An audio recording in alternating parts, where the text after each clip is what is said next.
The thing that scares people about AI is scary, which is that it can be abused.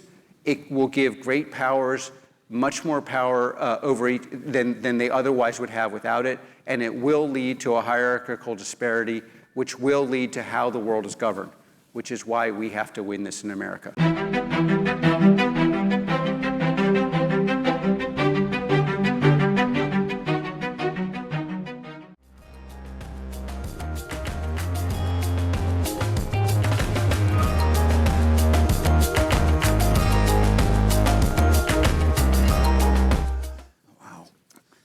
Alex, it's great to see you since last year's Silicon Valley Forum. Since then, you published a book, and I'm sure everyone in this room wants to know, how has the reception of Western values, the concept of Western values that you wrote about in your book, evolved since last year's Silicon Valley, but also since the release of your book? Well, first of all, congratulations on many accomplishments. And when you first started this forum, it was like in a small room that you could fit 5 people in, and now you have everyone who should be here, and as far as I can tell, everyone in DC talking about it. And yeah, so I'm delighted to be here, and we've known each other for a long time. And so first of all, I wrote this book, which The Technological Republic. The biggest surprise, honestly, is that anyone read it. And then it was a #1 bestseller. And the basic way the book market works in this country is you write, it's like a little bit like yoga versus Taekwondo. It's like in yoga, it doesn't really work, but you feel good about feeling good. And you don't really know what you learned, and you go once in a while, and somebody famous said, do it. And that's how you sell one kind of book. And the other book is like Taekwondo. You get lots of belts, and it doesn't really work. And if you get in a real fight, you get your ass kicked. And that's how you sell a book. And we had neither, and it's a real book. And there's and it's not, by the way, like by Palantir, although obviously that's the logical conclusion of everything. And then to top everything else off, it's kind of intellectually erudite. And the central thesis is the obvious truth that Western society, defined by meritocracy, rule of law, and honestly, mostly by competence, is superior, and that very few societies are willing to have a plan of any kind where they could be around in like 100, let alone 1,000 years. And then there's a lot of discussion of how you could organize something so it's actually highly competent, so meritocracy, and then kind of unique structures of what we do, at least at Palantir, which is low hierarchy, low title, high competence, some stuff actually stolen from the SAS and from German military Auftrag, so you get a mission and then you have a lot of authority there, and considering a lot of the world is kind of powered by Palantir-shaped things and ex-Palantirians. To your question on the reception, I think it's been, the Valley was a place that, went through a lot of phases. The beginning phase of the Valley was Silicon Valley post and during World War II, where the Valley built products that were useful, raised the standard of living, and was the center of cohesion in America and the Western world. And then at some point, there was the whole consumer internet where people figured out that a few people get wealthy, and if you said platitudes that were obviously stupid, you could... You're getting wealthy off of killing Palestinians. With Palantir kills Palestinians with their AI and technology. Oh. You're killing my family in Palestine. Yeah. And, what kind of person are you? How do you sleep at night? Well, if you... Shame on you. Do you want to hear my answer? So the primary source of death in Palestine is the fact that Hamas has realized that there are millions and millions of useful idiots that will... Using that excuse. This is why you don't get a platform. How dare you? Your AI and your technology from Palantir kills Palestinians. Mostly terrorists, that's true. No, it's not. If you say mostly, so it's okay to kill Okay. innocent others. Look, if your argument was so strong, wouldn't you let me talk? If anything... Okay, have a great day. Genocide too. One of the most important things First of all, I really support free speech. So the part where you get up and say what you think, I'm 100% on your side.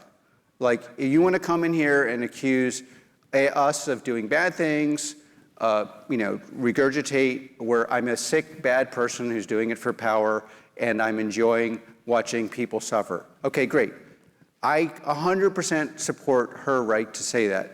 But the thing on our side that we have to fight for is we have to fight for a right to discuss and say our side of this or my side of this. And like one of the most important things about the book, which you may not want to read, is you don't need to read, is if your argument is that strong, why will you not let the other side talk?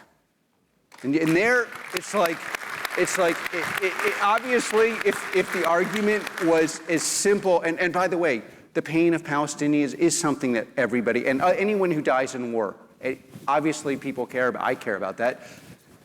The obvious solution to war is to have the West having the strongest, most precise, deadly weapons possible so that we can minimize unnecessary innocent deaths. And by the way, the primary way you minimize these deaths is you're so strong no one attacks you.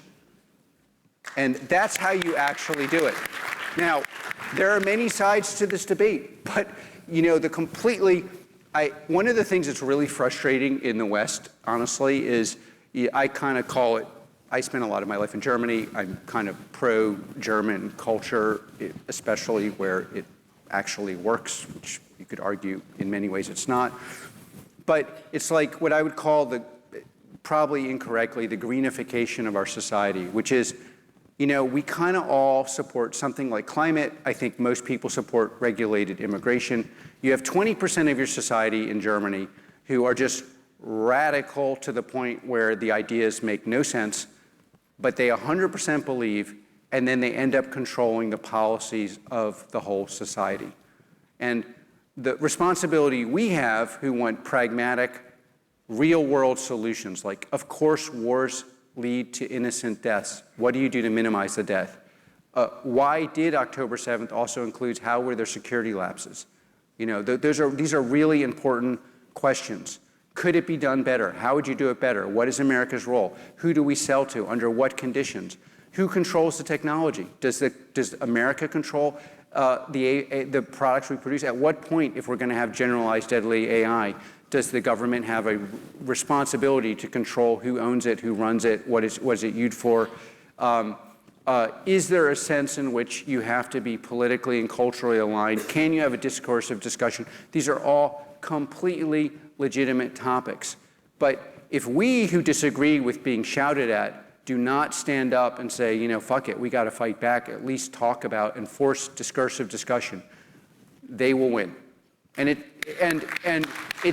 by the way, it's not that there's not anything legitimate in what they're saying. It's like they take it to an extreme where it's obviously absurd. And by the way, and where it's very much linked to, what happened in the Valley, I believe she believes I'm evil. I believe she's an unwitting product of an evil force, Hamas. That she unwittingly is part of their strategy, that she is a product. And the most important thing, arguably, in the book or what Palantir or what you could learn is do not become a product of an ideology that sounds sensible. Because the minute you become a product of that ideology, you'll be weaponized. And like the consumer internet version is we become more divided and less smart and less happy. The political version of it is you won't let anyone provide a different opinion because, of course, that person has to be evil. And the opinion that is actually probably less productized is more nuanced. And then, quite frankly, because you also probably have to make implicitly adopt an ethical hierarchy. So the hierarchy of my book and our company is the West is superior. It's simply superior because we can have this discussion. She can yell, I can respond, and we have to fight to make sure that breaks down. And then the other part of that I actually think is, and the thing that scares people about AI is scary, which is that it can be abused. It will give great powers, much more power than they otherwise would have without it, and it will lead to a hierarchical disparity, which will lead to how the world is governed, which is why we have to win this in America. Because if, in fact, another great power gets this technology and has the ability to more or less precisely target, more efficiently target, more accurately use actual devices that currently work, which is like hardware, software, hybrid devices, they will define the world order. And that world order is going to look like the person doesn't get to speak or they only get to speak. And that's what I do not want. And that actually is what we have to fight for. And Alex, if I could just add something, in cases like this, in the freedom of this country, you're attacking the US government. People vote with their feet. What is happening in Gaza is a disaster, and you are responsible, Palantir. People vote with their feet.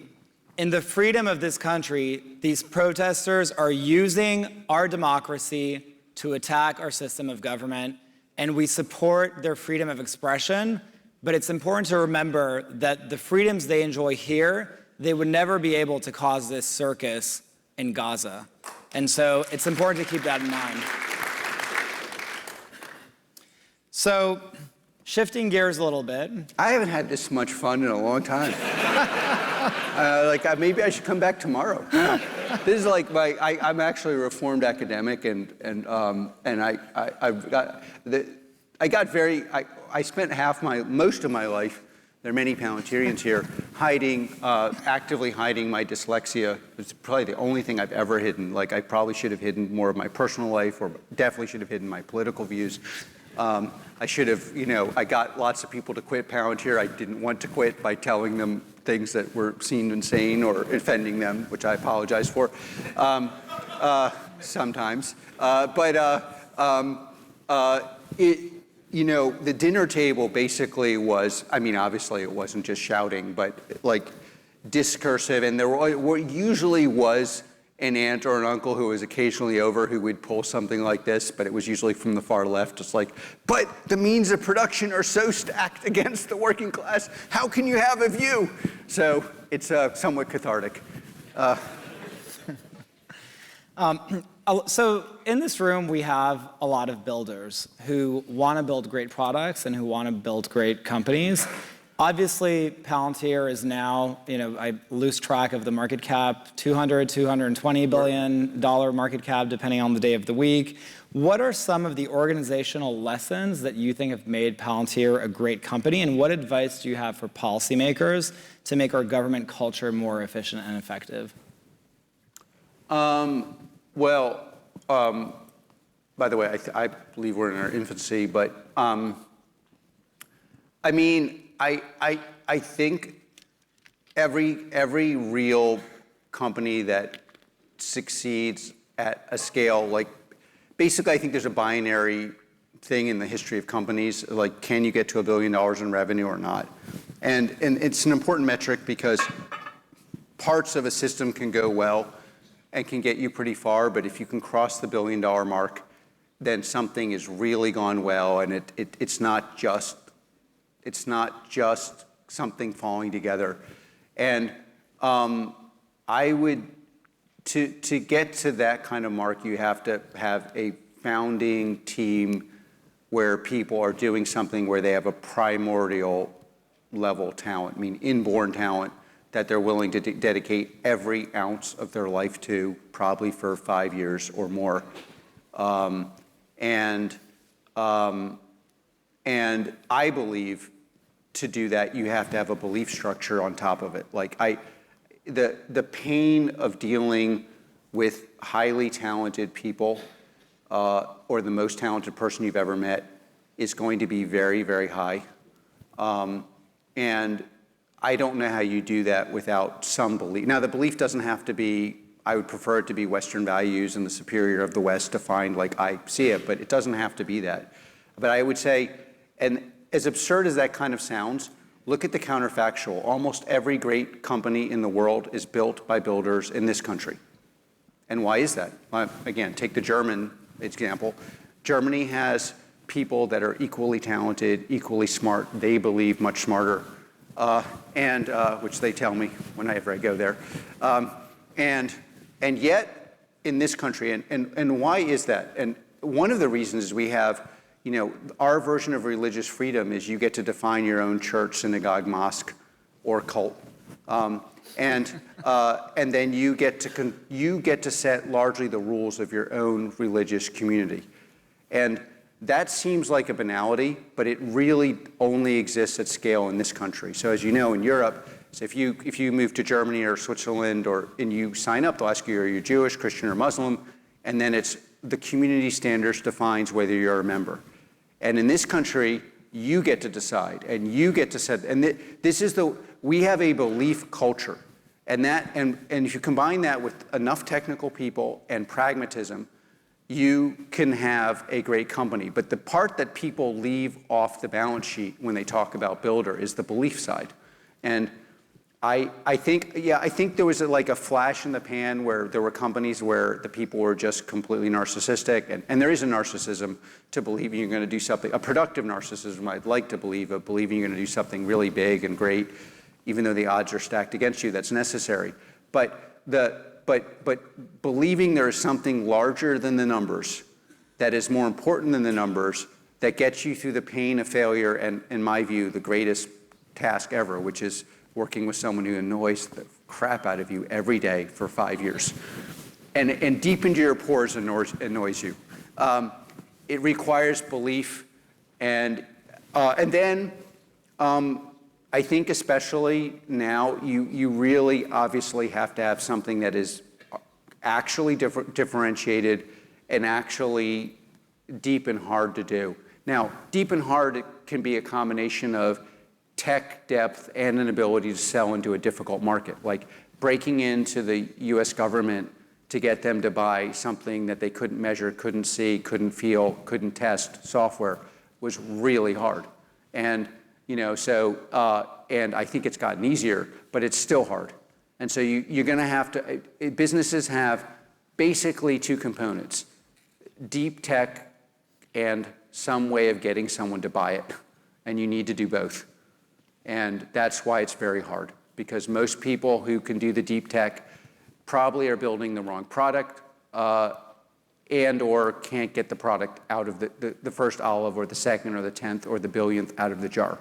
And so you have to think very seriously about both of those in what you're building and how you go to market. And then you want to be in America, honestly. There are people from all over the world here, and I want the West to succeed. If you want to know how good you are at tech, you do it here. It's not just this. People tell you it's a scale thing, a capital thing. No, it's people. This is more of a métier or an art form than a science, and all the artists are here. So you got to come here. If your government doesn't want you to be here, come here. This is where the action is. You can then build it and then go abroad, or build it, co-build it. But it's like if you want to be in the NFL, you come to America. You want to be in tech, you come to America. You want to do lots of, like I wanted to be a philosopher until I realized it was ridiculous. There are lots of places you could go to be a ridiculous philosopher. Germany is a great place for that. And you'll have a great social life because people appreciate that. But, so this is where the action is. And it's really important not to ignore these banalities because they will determine your fate. And then, it's really important to have dialogue. You should have a low tolerance for stupidity. I mean, in public, when you're talking to people, you really want to steel man it's a contradiction, but you want to steel man everything you encounter. How could this stupid thing actually be true is a really important question. But if the stupid thing is actually stupid, no matter, and if it comes from a world-class wealthy person, it's still stupid. It's stupid, but again, you can't just write off things as like, this is obvious. You have to spend a lot of time figuring out, is something that otherwise looks dumb actually smart? And that's hard to figure out. But that it's not a prestige thing. A lot of smart people and accomplished people say things that used to be true. And like one of the reasons we succeeded at Palantir, like we sued the government. I've told the story 1,000 times, so some of you have heard it, but I sat here and the most famous people sat there and they said, if you sue the government, everyone will know you're an asshole. And I'm like, God, I don't really view myself as an asshole. I didn't realize coming out as being, and so, and we sued the government. And they were right that it was really stupid, and I was right that if we didn't change the way procurement was done, this nation would not be strong and good, and we would fail. And there are a lot of people here in this room who, have great companies because of their innovation and their hard work and their dedication to specialized talent, and also because we sued the U.S. government, and now there's something like meritocracy. So you're still shooting uphill. But shooting uphill and shooting like to Mount Everest while they're dropping grenades on you is a different story. So Alex, in closing, these two protesters was actually my secret way of creating the perfect segue to talk about your assessment of America's policy in Israel post-October 7th. And I wanted to ask you, where does Palantir, as a philosopher, you opine a lot on cultural issues, and Palantir took out a full-page ad in the New York Times post-October 7th to say Palantir stands with Israel. Where do you source that moral conviction? And can you explain to us a little bit why that's so important to you? Well, I think at the end of the day, moral conviction is just conviction. And for better or worse, we have it at Palantir, and lots of people don't agree with our convictions. I do think having moral conviction is one of the main it's too simple to say you have clarity of conviction and therefore you're going to succeed. That's not true. But it is, I do think the inverse is also much harder than people think. Without any kind of conviction, I think it'd be very hard to stick with. We had 17 years of where everyone was short Palantir. Everyone. And we stuck with it, and then also the kind of highly meritocratic environment comes with pain, and so you need conviction to get that to work. And flat hierarchy means everyone's telling you you're stupid all the time, so you need conviction to get that to work. But on the general, the West has to survive, I think we have a way of ordering our life that is very special and is very underappreciated, often by our elite institutions especially. And if we lose it, we will lose everything that makes everything work in this world. I don't know exactly where the source of my personal convictions come, although it's more just a belief structure. But I'm very proud we have them. And I think, as importantly, every time we reach a new milestone, so $1 billion, in each segment of our company, or one of the more important attributes of it is you win arguments in this country and industry by having conviction that leads to big tendies, which is a retail investment way of saying money. And so if you want to convince the world that you're right about something, and you're a builder here, one of the best ways to do it is to build a great business, because everyone will listen. The stuff I'm saying now is arguably the same stuff I've been saying for many, many years, and it wasn't that worth, so I think you win arguments, and you win arguments by basically building a castle of success and letting people look at it, and then they basically assume that the way you see the world. And by the way, again, this is kind of in the book, but one of the most important interactions I had was a very poor graduate student. I was so poor, I had this family in this rural village that gave me a coat. And in Frankfurt, of course, in Frankfurt, no one knew a fascist during the war. Everyone was, and in this village, people were like, yeah, I was basically a Nazi, and I talked to them. And one of the most important things I learned from them was, it was the fact that America and American ways of thinking made them healthier and wealthier and happier that changed how they saw the world, much more than anything else. And if you want to change how people organize, if you want to create a discursive environment, if you want to widen the aperture of access to things that work, educational reform, including AI, meritocratic institutions across our society, including universities, you've got to show it in action. And then people will judge you by the fruits you bear. And that will have an enormous impact. And so, one of the reasons I think a lot of us still fight, both current Palantirians, ex-Palantirians, customers, partners, investors, fight for us or defend us, or at least tolerate things they may not exactly agree with, is because they know we're fighting to get something to actually work. And that is actually how you shift the dialogue. And if you want to steel man, why are they yelling and not talking? What are they building? One of my favorite things, I have most of my family is left of center. And one of my favorite things is, and I view myself as a classic liberal, my first question is always, show me an institution you respect that's actually working. And that shuts things up very quickly. And I say, I'll give you an institution you don't agree with a lot, my company, and it's actually working. Why don't you try to figure out how you can take some meritocracy and put it into your worldview, because that might work. How about a little more discourse? That might work. How about working with people who disagree with you? That might work. How about taking something and building something where the inputs are much less than the output, which is the primary determinative of something, if something is working. And then what you will get is you essentially split the ocean. One side will yell at you and tell you, you can't say this, you can't think this, you can't do this. And the other side, people who equally do not agree with me, will be like, yeah, that's a real challenge. And it's those people that don't agree with you, that are open for a system that actually works, like a system that any system in a differentiated, complicated society below which we cannot regress without destroying all of our lives is going to have certain attributes. Talented people are going to succeed more. Hardworking people are going to succeed more. There's going to be wealth inequality. How do you solve that? You're going to have to deal with ways to test for merit. There may not be the simple ways we know.